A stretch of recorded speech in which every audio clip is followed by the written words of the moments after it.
अस्सलाम वालेकुम नाज़रीन, आवाज़ न्यूज़ में आपको खुशामदीद कहते हैं। मैं हूं डॉक्टर हफीज अंजुम। खबर शामिल करते हैं शाह जमाल से, जहां से हमारे रिपोर्टर मोहम्मद रिजवान की रिपोर्ट के मुताबिक जैली ब्लैक मेलर पीर ने सादा लोगों को काला जादू के साथ झूठी लगी लिपटी बातों से लूट मार की इंतहा की हुई है। थाना शाह जमाल के इलाका शरीफ छजड़ा में जैली पीर अल्लाह वसाया ने घर में अपना लूट सेल आस्ताना बनाया हुआ है। जमीन पर गली हुई किशमिश रखी हुई है। हर आने वाले साइल को खिलाता है। सादा लो औरतों को ब्लैकमेल झूठे मूठे दावे करके पैसे बटोरता है और औरतों को कभी कहता है कि तवीज सीने पर रखकर लिखता हूँ, कभी टांगों के दरमियान में लिखता हूँ, बाज़ औक़ात तवीज में सुइयां चबो देता है।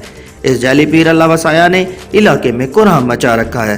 अहले इलाका का कहना है इस जैली पीर अल्लाह वसाया के करतूतों से पूरा इलाका गैर महफूज है। DPO मुजफ्फरगढ़ SHO थाना शाह जमाल से सख्त कार्रवाई का मुतालबा किया है।